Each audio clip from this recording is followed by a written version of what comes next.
Itinanggi ng ilang telecommunications company na ang Pilipinas ang may pinakamabagal at pinakamahal na internet connection sa Asia. Paliwanag ng mga ito dahil sa pulo-pulo ang ating bansa kung kaya't mas mahal at mahirap ang paglalatag ng telecom infrastructure sa Pilipinas. Si George Bandola, detalye. Itinanggi ng ilang telecom firm sa bansa na pinakamabagal at pinakamahal sa buong Asia ang internet sa Pilipinas. Matapos ang lumabas ang reklamo sa isang pagdinig sa komite sa Senado, sinabi ng PLDT, hindi naman totoo ang lumabas na report. Sa katunayan, ani Mon Esberto, pangatlo ang Pilipinas sa may pinakamabilis na internet access sa 6 na bansa sa Southeast Asia.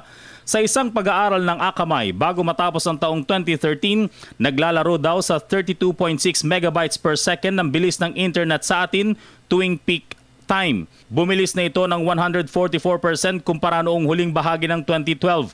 Hindi rin daw mahal ang internet sa bansa kumpara sa mga bansa sa ASEAN. Pilipinas naman, hindi naman siya pinakamabilis, pero hindi naman siya pinakamabagal. Hindi rin siya pinakamura, hindi rin naman siya pinakamahal. So we're somewhere in the middle. No? Of course, siyempre, hindi naman natin gusto nandun lang tayo. So we are trying to improve the services as well as in quality and cost.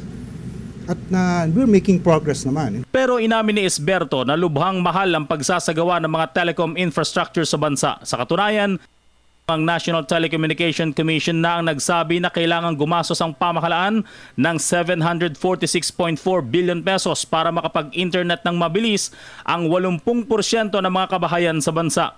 Ngunit dahil archipelagic ang bansa, mahirap at mahal ang paglalatag ng mga submarine cables, cell sites at iba pa.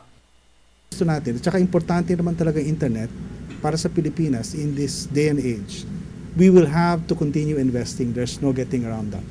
Nakiusap si Esberto na imbes na sisihin ng mga telecom firms, dapat daw na pagbuhusan ng pondo ng pamahalaan ng tulong para magkaroon ng mas mura at mas mabilis na internet connection sa bansa. Para sa Telebisyon ng Bayan, George Bandola.